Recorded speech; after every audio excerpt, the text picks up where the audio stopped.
Thank you, Mark, for scolding me for being late. I feel really embarrassed today because no excuse. But my thought was it's a small group. We've been in a circle, so we could share a lot, and I could listen, and then maybe give feedback to what I heard. I'm happy that you're here. I mean, it's really bigger than what I expected, and I never expected there would be a camera here, and I'm a camera shy person, so we'll see what we can do. So let me jump right into it because we are running late. What time do I have here? Until what time? 10:30. Okay, good. And we'll have some exercises later. If someone can help me pass this paper and pens, that would be great. Because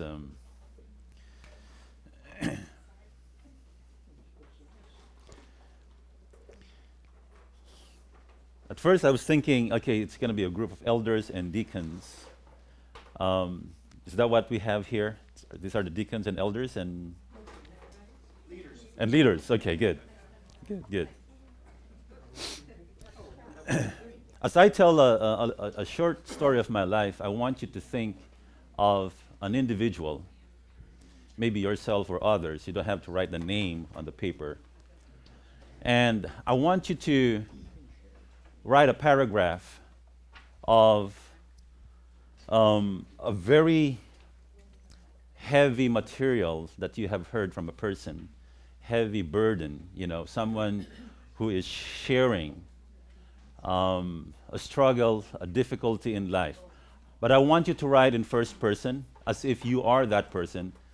And it doesn't matter if you are that person or someone that you know, but I want you to write that pain, that it could be an anger, it could be sadness, it could be grief, I want you to write that on a piece of paper, and you have the whole time as I share my presentation here, and maybe you can, maybe some of the thoughts I'm going to share might trigger some of the memories that you have in the past. Again, it could be you, or it could be someone else.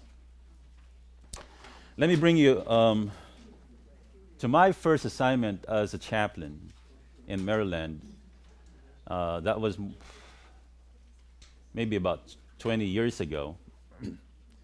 I was called to respond to a death in a hospital setting. There was this family, very formal, but their grief is overwhelming, that their humanness is just filling the room, the sadness. So I was about to enter. I was a newbie. It was my first year of training in clinical chaplaincy. It's called CPE. And guess what? I don't know what to do. I was just shocked. And, the mother was there sobbing, the father was sobbing, and the child was there lying, dead. And my first reaction was to distance myself because I didn't know what to do. And I didn't realize that my hands were already responding to the situation, that it went like this. Now, for a person who is quite vulnerable and crying, they want another person who would hold the space for them and give them that sense of safety so that they can continue to grieve. Otherwise, you would just be a stranger in that room and wondering, what is he doing here? Now, the first question I had, reflecting back, is why did I act that way? Why did I behave that way? Now, it brought me to, is this working? Okay. It brought me to my experience as a child. And, every individual, okay, Anton Boysen called us living human document. Have you heard about that term? We are all living human documents, okay? And here's the thing about that living human documents. Every individual, we have a story to tell. But they are buried in the depth of the pages because we don't know how to tell them. Is there a HDMI thing that can connect with this one? Yeah. We have an I Apple TV.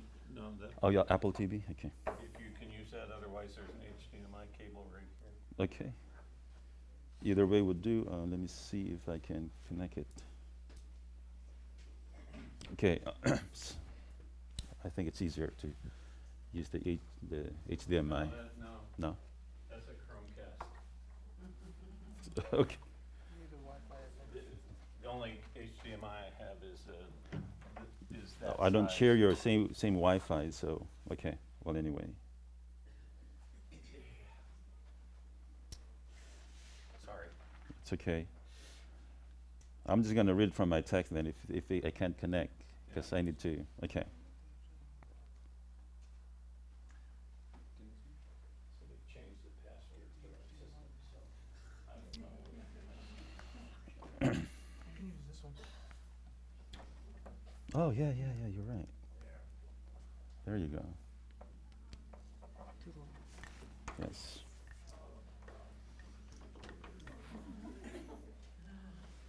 Okay. We are living human documents, and we have stories buried down in the depths of our pages. Stories waiting to be born, because this is a basic need of our souls waiting to be heard. Now, I was shocked at that point, not knowing what to do with this family who was grieving.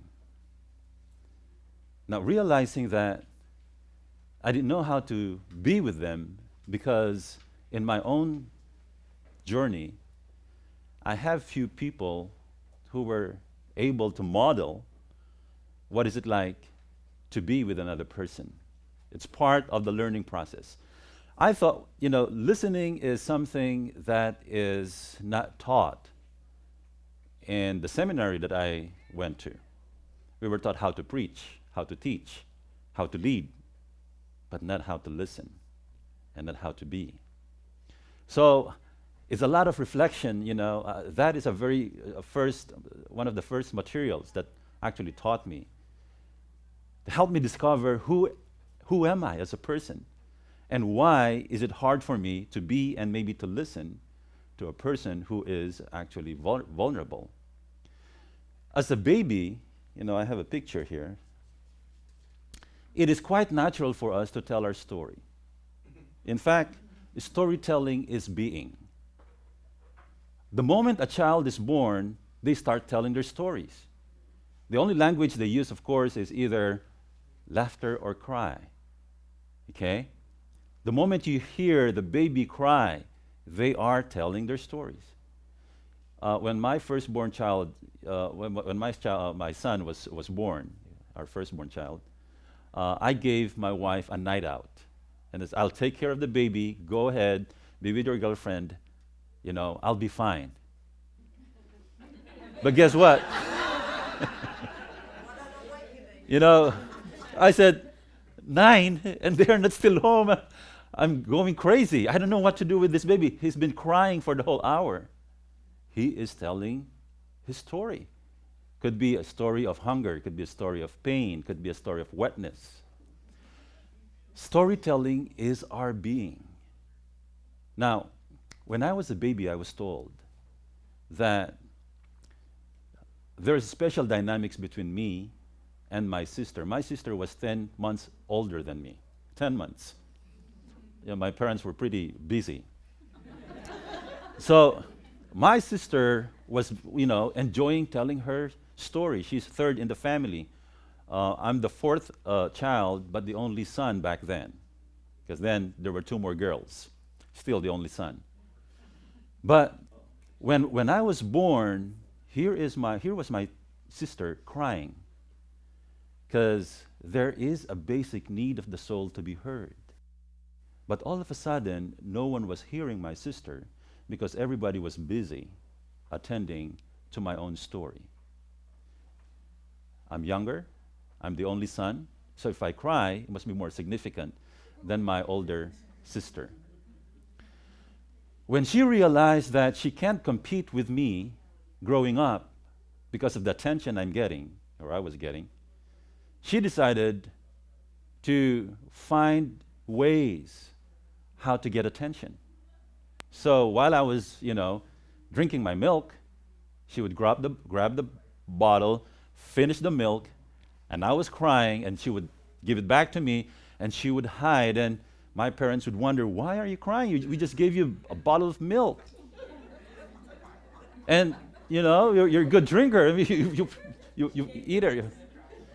So that pattern, that dynamics continued. And then I learned how to get back by cry even more because I know the attention was on me. So the dynamics continued. If I cry more, then she will not be hurt.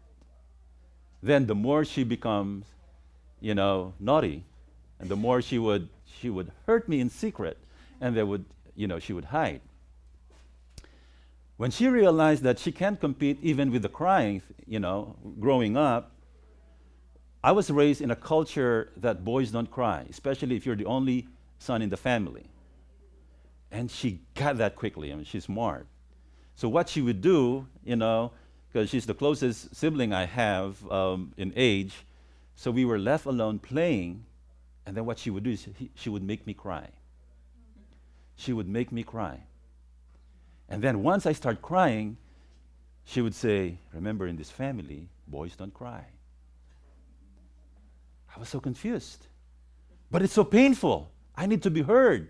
And then I would swallow the pain and, okay, boys don't cry. And she did that several times until I realized that my story doesn't deserve to be heard. And I stopped telling stories. Now, this realization only came back in my process of learning who I was as an individual and as a person. I was already, working as a minister and now as a chaplain, and I have my supervisor, my CP supervisor, who was, helping me with my process. The only thing that my supervisor did in rehearing my own story, not for him but for me, is just to keep quiet and be taken by my story. If it's happy, he would smile. If it's a sad story, I can see in his face that he was taken. And here I was for the first time. A person with no judgment is holding a space for me, listening to my story. I realize that in my own way of coping, I tried to learn how to listen to my own story, but it doesn't work. Sometimes the walls would do better than people when you tell stories, except that, the walls don't actually. It's weird, right? You would rather, of course, tell your story even to someone who doesn't know to listen. And here's why.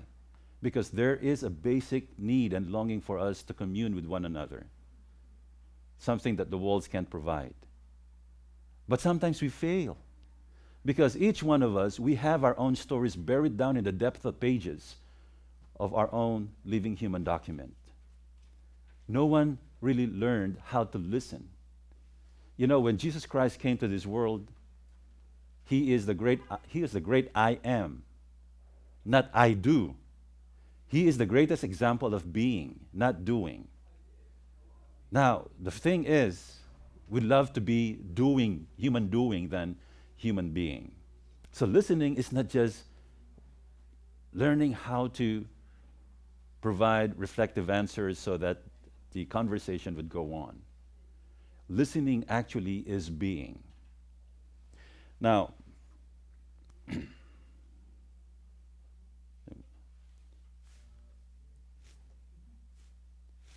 let me read from the book, Finding Ourselves Lost. I just share some embarrassing and shameful story growing up, something that I cannot tell, at a certain point in my life. But now we can laugh together because I can laugh about it. It's no longer that painful. And I love my sister. I'll be spending my weekend next week with my sister. She's celebrating her 50th birthday, and we're preparing a surprise birthday for her. But this is what Robert Dykstra said in his new book, Finding Ourselves Lost. To embrace our pastoral role as healers is to summon courage to explore our own debilitating shame and dare to speak what in childhood could not be spoken, to reveal our discoveries to a trusted confidant so as to feel less loathsome or lonely, to attend to minute individual differences in self and other that fuel social isolation, and to believe in those who believe in us while also inviting others to trust our faith in them.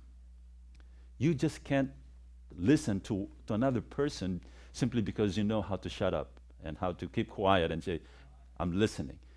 People know this is a communion experience. Okay? But the problem is this. Unless we learn how to hear and to find someone who is willing to make sure that we're being heard, we will not have a good model in holding a space and listening to others. I would love to be back here because we're just scratching the surface here. But if Pastor Mark here would continue to hold this class, I would like you to get this book, a very thin book, The Art of Being a Healing Presence by James Miller. He said in his book, however conscientious you are about creating open, soothing space in the environment around you, it's even more important to create a similar space inside. When people sense you've made room for them within you, they are more likely to open up, to feel freer, to be who they are, to claim their own healing potential. If you have prepared space internally for them, they will sense it. If you have not, they will sense that too. It is very important. In listening, the healing is a two-way street. That's why there is a pastoral care image called wounded healer. Because as you tend to someone who is wounded, you realize that that's also a reflection of your own woundedness. But that's okay, because your woundedness and their woundedness is the pathway for you to experience communion. Jesus, by incarnation, as the Son of Man, as the Gospel says, especially in Luke, the Son of Man, meaning if you're wounded, I'm wounded. I'm here because I understand your own pain, because it is my pain as well. So it is not bad to be called wounded healers, because it is the pathway. Our own vulnerability is a gift. It's not a hindrance. At first, it was a hindrance for me because no one tended to my own woundedness, even myself. But the moment I realize that my vulnerability is the gift, the best gift I can give to those people who are grieving, at first, it's hard for me to grasp that. But when I realized that, every time I was called to attend to a grieving family, it's magic. Of course, a lot of work happened there, but when they're grieving and they know that they're safe in my space, it's just magic. The moment I open my arms, they will automatically open their arms and we just hug together and cry together in grief. Before, the only gift I can give, the coping I had, is that people might listen to me if I can show them that I am wise, that I have knowledge. So I went to the seminary, I studied the Bible, I used the pulpit so that people can hear me. It's actually my coping mechanism. My sister, for her to be heard was through giving. She knows if she would give and give and give, people might invest in her and maybe could hear her someday. We all have our own ways on how to cope because we were never heard at one point. But I realize in a bereavement process like that, it is not my wisdom, it is not my knowledge that would tend to their need. It is actually my humanness, my own vulnerability, the incarnation that Christ had experienced. That's my model. If I can be Christ, quote unquote, to them, I am with you always. Yea, though I walk through the valley of the shadow of death, I will fear no evil, for thou art with me. That is the valley. Jesus is a model where if you are in pain, He will not take you to the mountaintop because, you know, he doesn't want you to be in the valley. Psalm 23 says, I will be with you in the valley. Psalm 23 didn't say, I will take you to the mountaintop because you are in the valley. This is the communion that we all hope to experience. How's everybody doing so far? Okay. I'm going to give you, okay, that's just the story. I hope you are, thinking as well what to write on the piece of paper that I gave you. Okay? I'm going to teach you two basic steps here. Maybe that's all we could get from this short time that we are together. Okay? There are three ways on how to listen. One is with the C, and I use the word C here for communion or connection. We'll listen to commune. The other way of listening is A. We'll listen to assess. And the other way of listening is I. We'll listen to intervene. Okay? Let me give you this idea. So if you're listening to commune, you listen with your heart. If you're listening to assess, to evaluate, to interpret, you listen with your head. And this is me. I was because of my own life story. I learned how to cope living in my head because it's less painful for me to live in my heart. And poor wife. I mean, he suffers with that sometimes dynamics when I, automatically go up to my head. And people sometimes listen through their hands. If they hear someone who is in crisis, they're quite busy. What can we do? What can we do? How can we solve this? How can we address this? People who are listening with their hands. Now, our goal here is this. Most of us here live in our head and our hands anyway. So the goal for this hour is how to maybe learn how to listen from here, from our heart. Is that okay? Okay. So, I want us to be more intentional and increase our ability to be attentive and then work out the gift that God has given us through here, the compassion. Every person who has a heart has the ability to be compassionate. It's a God-given gift. At some point in our life, we were actually distracted, derailed, and eventually learned how to respond, not from the heart, but from the head. But so, first is, it's a lot of work. At the same time, it's against the principle of being, because being is not doing. So what kind of work do we need to do here? It is not work that would exert effort, but work that would discover. It's more discovering than exerting effort. Discovering the gift that God has given us as far as compassion is concerned. To be more intentional, attentive, and compassionate. So, I'm going to give you two steps two steps, okay? When we listen from our heart. It is our ability to identify a person's experience. We call them feelings. Can we hear? And sometimes when a person expresses, not many people are actually good in naming what they experience. They're called feelings, They know how to whine, how to complain, how to express bitterness. And then if you say, so how do you feel about that? Then they will continue to whine and to continue to, express their bitterness. But they can't name that they're angry, that they're sad, that they're frustrated, that they're hurt.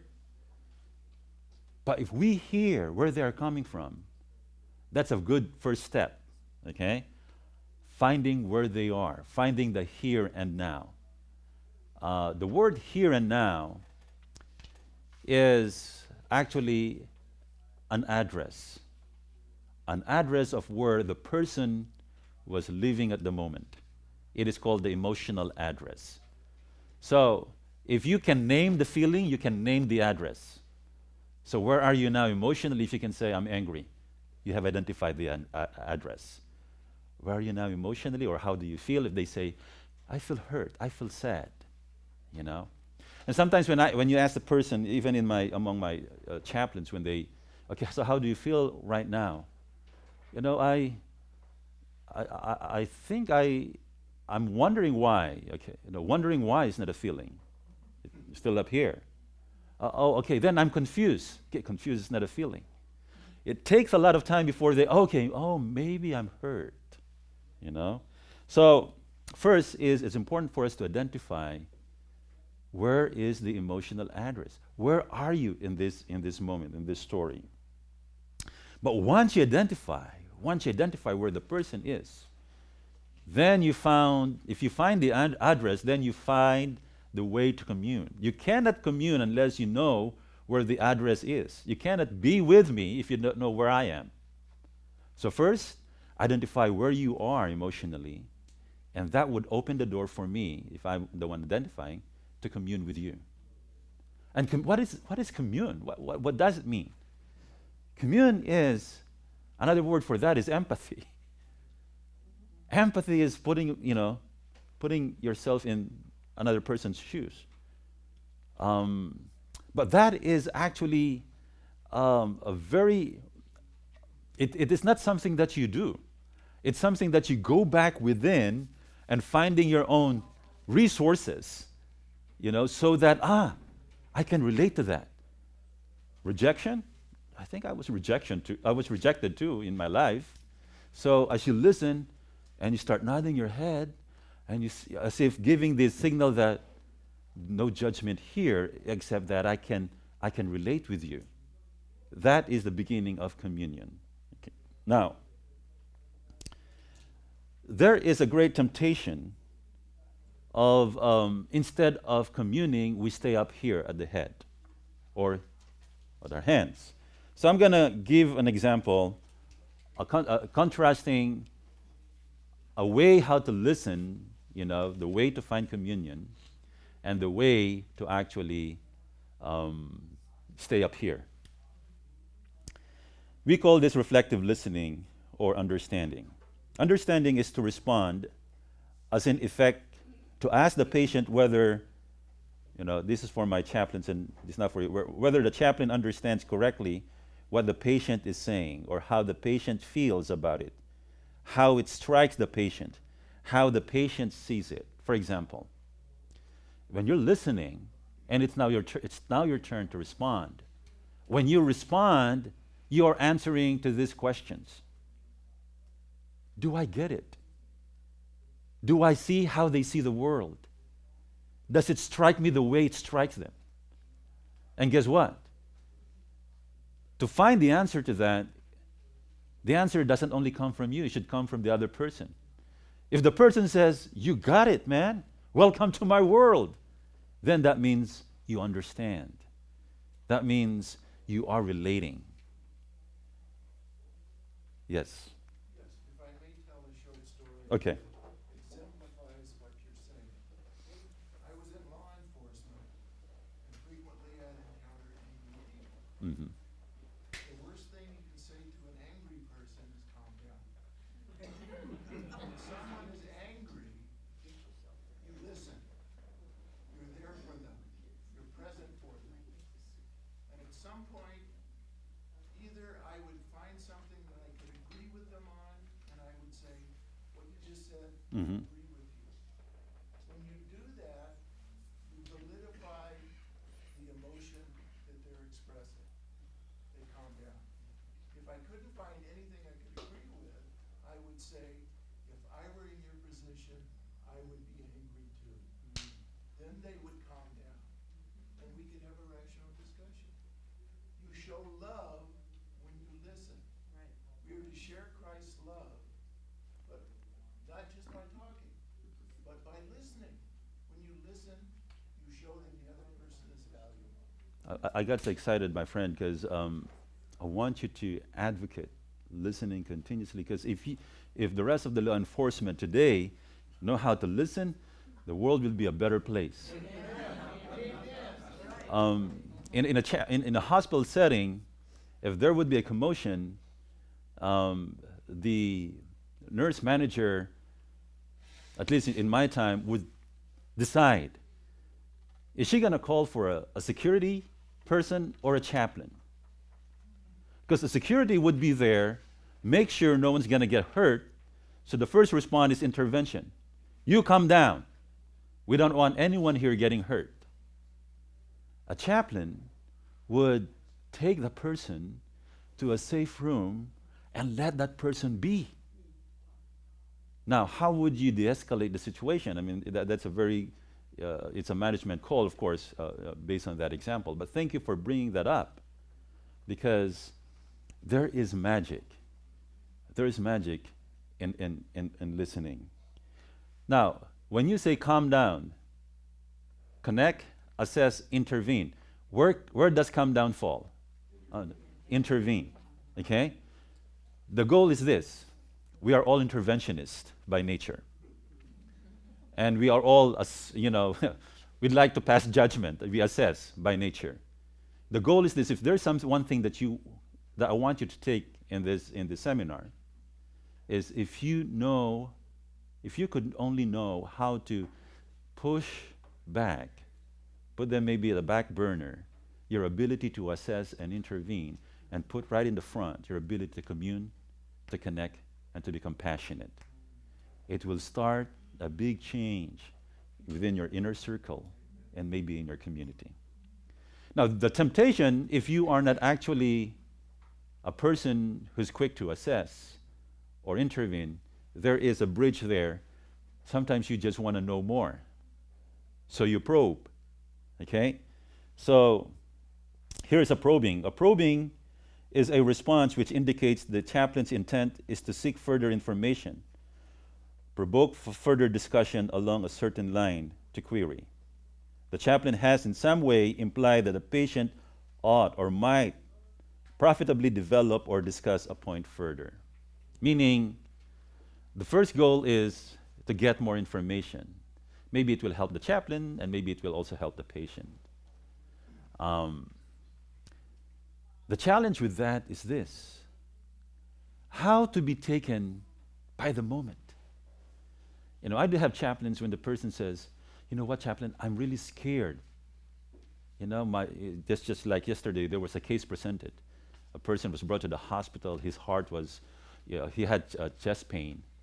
And then the chaplain visited him and said, so how are you doing?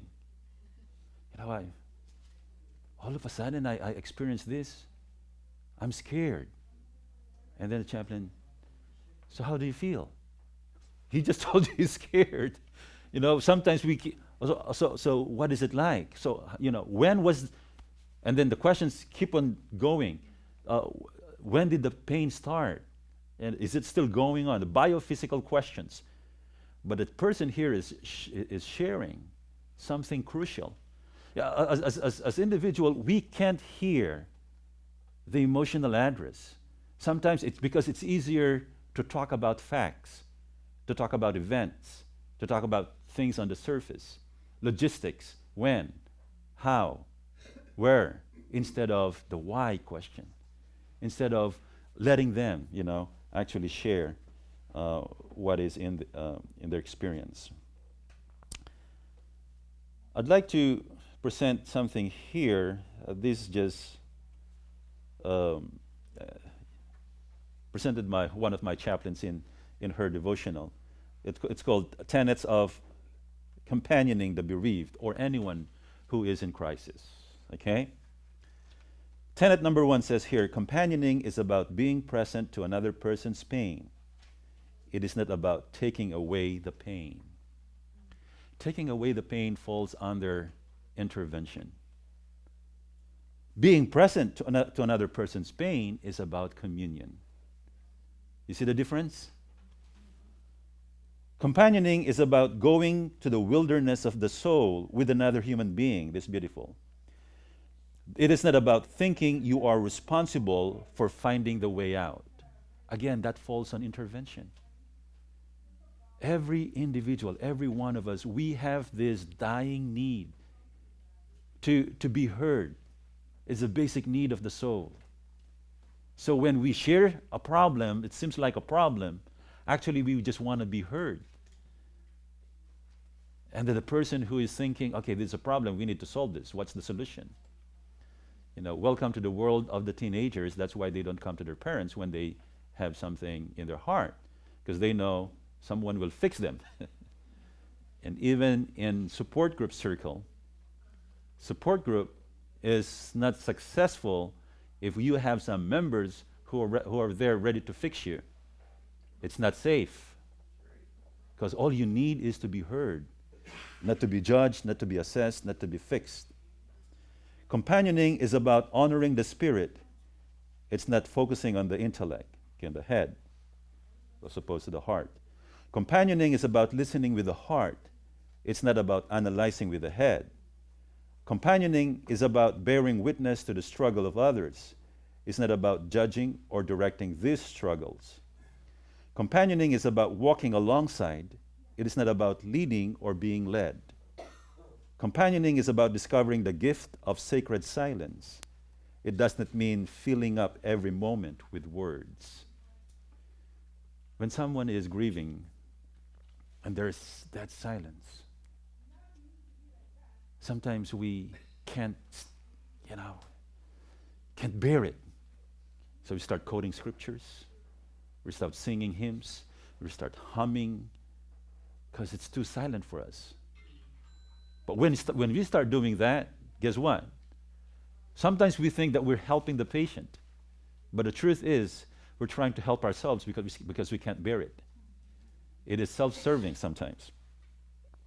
Companioning is about being still.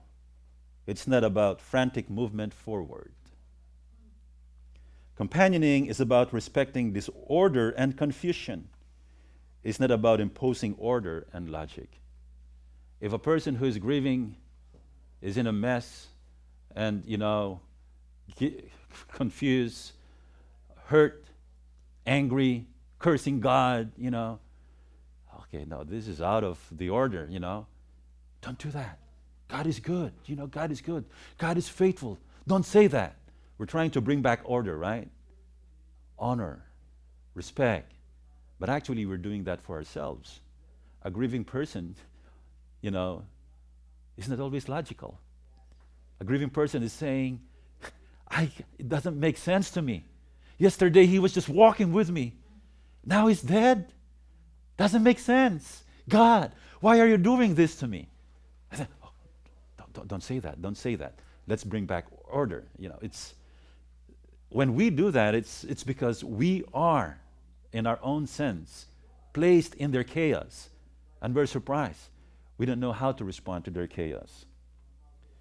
Companioning is about learning from others. It's not about teaching them. Companioning is about compassionate curiosity. It is not about expertise. Expertise do have conclusions. A curious person is interested in possibilities. I wonder, what is the experience really about? An expert says, I know. This is the conclusion of this. But when you explore possibilities, you're engaging in their journey. So, I'm just going to highlight more about the communion as opposed to assessment and intervene, and then we'll go to our exercise, okay? When you assess, you probe, you evaluate, you interpret, you inquire, you judge, you assume, you qualify. So whenever you give an answer, a response to an individual who is in crisis, I want you to think if you're doing some of these things. Maybe that would give you a clue that you are not communing. Or if you are fixing, solving, supporting, teaching, encouraging, suggesting, advising, and cheering people up, maybe you are more on the intervention side as opposed to communing side. Okay? Quick question before we do the exercise. Anyone? Okay, let's do the exercise. Raise your hand if you were able to write a paragraph. You were able? Okay. Can I invite you to come here, please? Can we invite another volunteer who would hold the space? What's your name, brother? Charlie. Okay. Who would hold the space for Charlie? Someone who would provide care, spiritual care. Someone who would listen. Any volunteer? Don't be afraid. Okay. Yes. Oh. Okay. We'll give you a chance after this. Now, I'd like us to learn from this experience. Charlie will read his material. Is it written in first person, as if you were the person who is in crisis? Yes. Okay, good. And your name, please? Karen. Karen will actually respond to Charlie. Okay? After Charlie read his material. And then after Karen respond, we will have a little discussion, assess what's going on. Okay? Do you want me to respond how I should or how is typical? Well, whatever feeling that you know Okay. that might invoke by this material. I will draw upon a personal experience. I find myself inundated in a situation that I cannot control. I have people making demands on me and I feel overwhelmed. There's only so much of me to give, and I feel that I've exhausted my potential. Yet deep down inside, I feel that perhaps the Lord can give me more. And somehow I'm not communicating sincerely enough my needs to Him. And so I'm at a total loss. And because I'm at a total loss, I feel like a ship without a rudder, that I'm meandering through my life's experience with no set goal. And I feel myself as slowly sinking between the waves of despair with no way out and no one to turn to. What can I do? Do you understand where I'm coming from? Have you ever been in that situation yourself? If so, I'd love to hear about how you resolved the situation. Oh, you're throwing a lot on me all of a sudden. Where do you think it's coming from? Well, as I said, it's coming from a feeling of being overwhelmed with circumstances that I cannot control. I look at the news of the world, of the nation, and I find nothing but turmoil. So is it an answer to shut it all out and be uninformed? Shall I find myself retreating to the back of the cave where I know nothing? Or my personality demands that I am aware of what's going on so that I can help others. But I don't seem to have anyone who is my equal in empathy. Is that a problem? Is that a fault? Or is this just normal? All right. What makes you, are there times that feeling goes away? Yes, when I'm asleep. Thank you. Okay, let's give them a big hand. Thank you, Karen. Thank you, Charlie.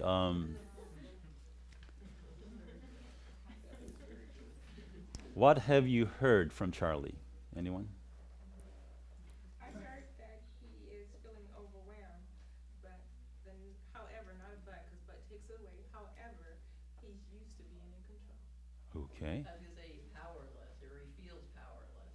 Okay. Frustration. Yeah. Frustration. Okay, thank you. Those are feeling words. Very good. What did Karen say again? What did you hear from Karen? Questions. Assessing. Assessing. Oh, you're getting it. Okay. I felt she was overwhelmed because he articulated very well what he wanted. So she needed time to assess the situation so she can be able to approach him in the proper way. Imagine if she just stayed in being overwhelmed, then she's closer to his world. One question I would have asked was, have did you handle it then? How would you qualify that? Okay. See, when you say I didn't wanna go directly to intervention with, oh, I think you should do this. yes, Or Yeah. that, because I needed Oh, she to was hear. great. yeah, She was great. yeah, you didn't go to the intervention. You stayed in the assessment as what I you didn't know. say Yeah, everything happens for a reason. yeah. But here's the thing. Imagine. Okay, what were the emotions? You said overwhelmed. You said powerless. One more thing, frustration. Okay. What if Karen just says, oh, identify the first two steps. Okay, identify the emotion, the address, and then be taken by the address, which is the empathy. Okay? So if you just say what the emotions that you were identify, such as overwhelmed, then Karen says, so you feel overwhelmed. Identify emotion. Empathy. I can relate to that. What the gift there is this. This person is wandering alone, overwhelmed, frustrated, powerless.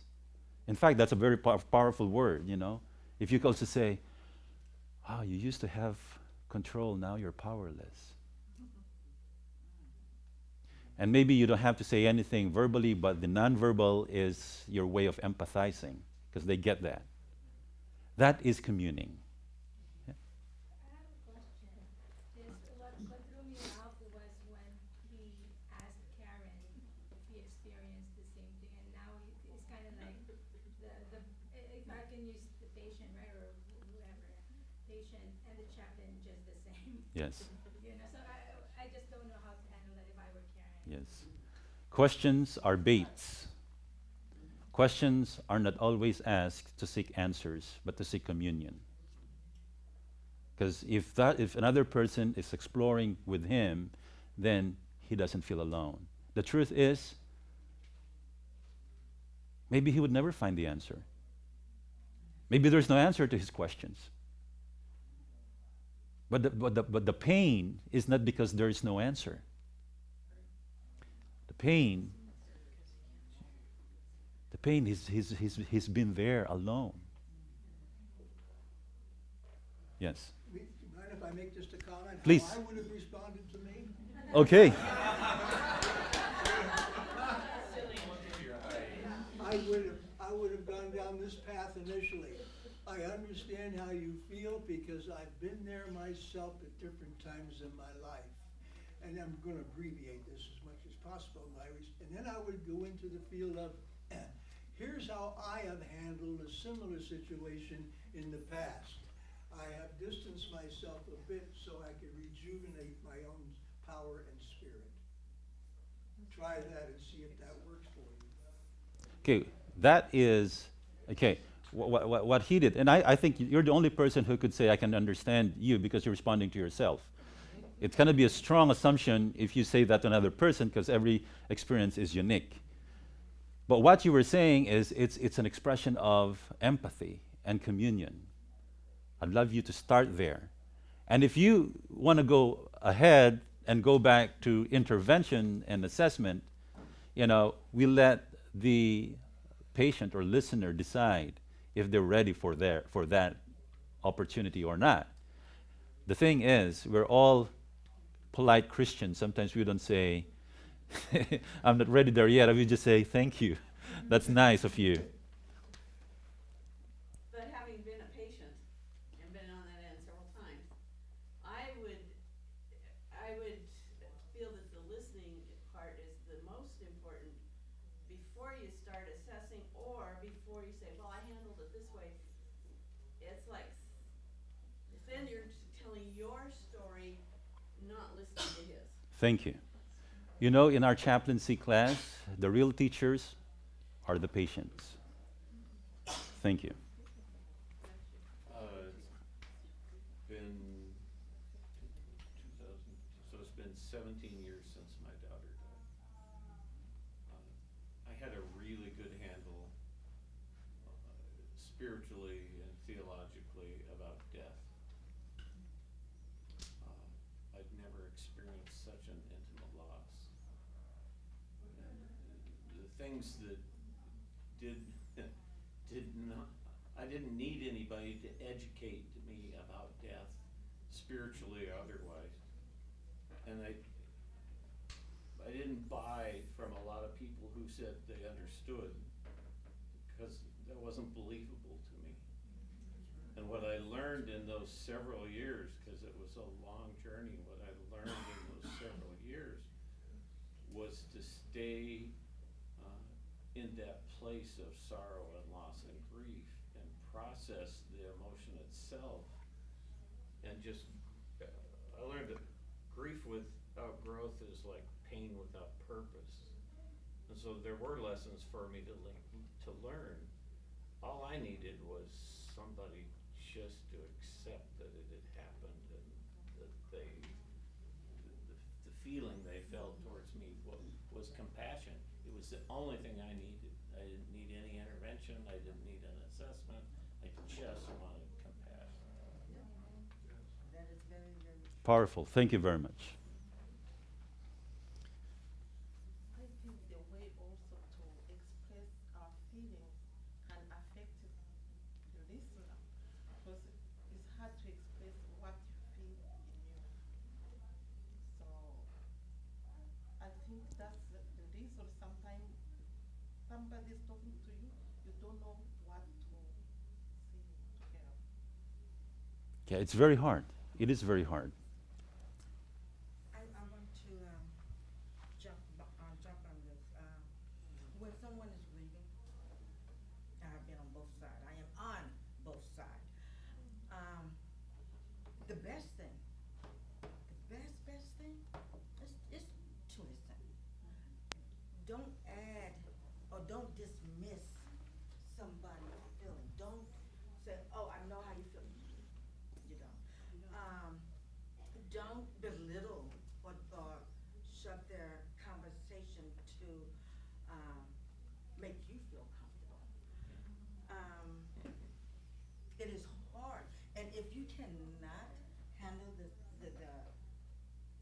awkwardness, the quietness, then it'd be best if you excuse yourself, even if it's your best friend, even if it's your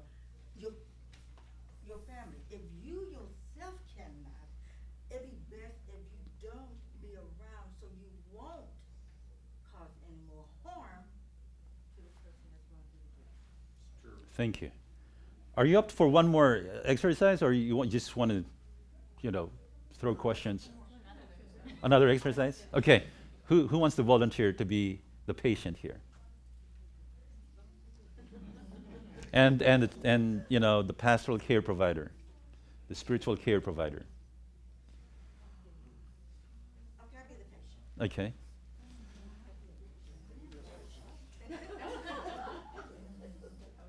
Who'd like to listen?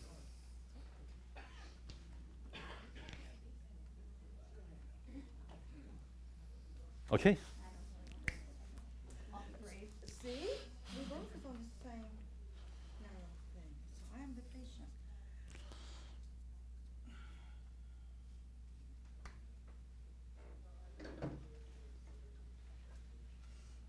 November, my nephew passed. He just didn't pass.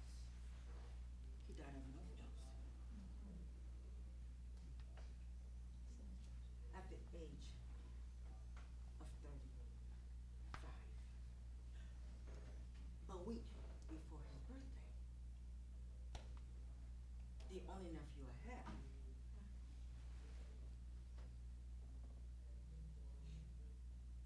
Prior 15 years to that, in November,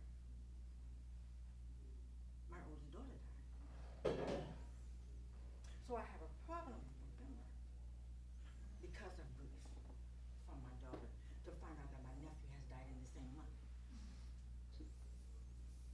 The only nephew I have. My brother only had one child.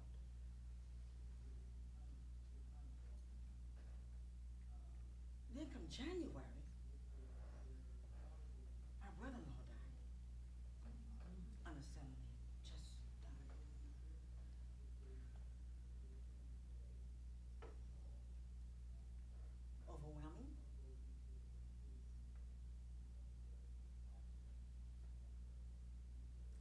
not even an answer or a question of where I'm at. At the moment, I don't know where I'm at. I don't know where I'm feeling due to the grief that I am overwhelmed with. And my family's getting shorter and shorter and shorter. At this moment in time, I could put my family in a regular car, and if we get hit, my family's gone.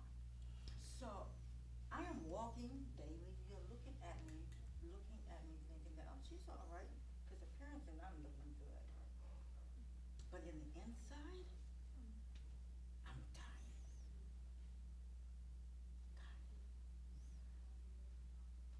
At times I have to excuse myself from being who I am so I could do a self-care on me. And yet, I'm still dying. I am the elder of my family, oldest girl. So I have to wear these hats on my head when I am in family mode because of what they expect me to look like. But yet they don't see me.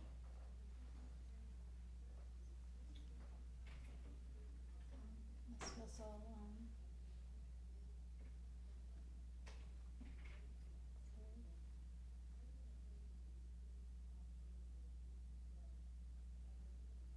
Love loss.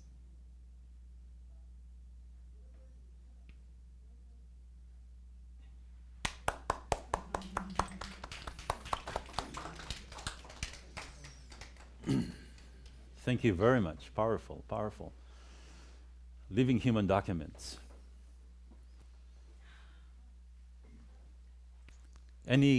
What did you see? What did you experience? I saw a very powerful woman that could go up there with all this happening and to play act, but it wasn't. Very strong person. Okay. How about the response? I'm sorry. I think the only thing you can say is, I am so sorry that this has happened to you, and I cannot understand it. Okay. So, I would ask her if I could hug her. yeah, but ask, don't be always ask. That is a burning desire to commune. Okay, because what you're saying is you were taken by her story. Any other response to our listener here? She was very, very with me. I could see her walking beside me and feeling the pain that I was feeling. So I thank you for just standing with me. Powerful. Thank you for the privilege of doing that. Because the nonverbal expression, aside from the lines that she used, was connecting with you. And you feel like you're not alone, and you have the freedom to just be you, who you are in that mess of grief, you know.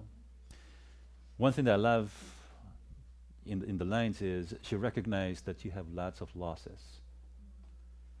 You know. See, it's not an assessment, it's not an intervention, it's companioning. It's compassion, communion, connecting. Imagine if we can at least, you know, be more compassionate and communal in the way we hold the space for others, even for this church. Sometimes we get so excited. I have a scripture for you, you know. Oh, you're grieving? Let not your heart be troubled. It's beautiful scriptures, but you know, if they fall on the category of fixing and intervention, people don't come to you to be fixed. They come to you to be companioned. Well, suddenly they quit feeling anger. Yeah. Yeah. Especially when oh, God will not give you something that you cannot handle. then you're bad. Yeah, it's the companionship. If you can do that, if you can do that, I think you can help the pastors in this church, the elders and the deacons, to make this church more alive. Amen. Because this church is not about program. It's about family. It's about relationship. It's about communion. So the pastors cannot do it all alone. I think we need one another. How are we doing with time? 2 minutes? 2 minutes. Let me close it with this. We have a metaphor in chaplaincy. We call it midwife. We love the image of midwife and how we learn how to listen and hold the space for people who are in crisis. And here's why. A midwife, although a midwife may have the biggest heart in this world, one thing for sure, the midwife cannot yank the baby out. The midwife cannot do the labor for the mother. The midwife allowed the mother to be in labor. But the presence of the midwife is very comforting for a mother. Imagine a mother giving birth without a midwife. It's just, and this is an ancient metaphor, of course. I mean, back in the days. Of course, there are some, techniques that midwives employ in facilitating the nature, facilitating and assisting the divine in the birthing process. By doing this, if you know how to hold a space for a friend, for a fellow church member, do you know that you are doing the work of a midwife, facilitating the divine and birthing the story of an individual who can't find a place. When I say place, a person who is willing to just be and not do, just be, so that this person can safely deliver the story. You can do that. But let's just keep this in mind. First, connect. Identify the emotional address and be willing to be vulnerable enough to be taken. Ask if you could hug. That's a beautiful communion. Cry together. That means they're not alone. If you can do that, this church, with the power of the Holy Spirit, will become very, very much alive. May God bless us all.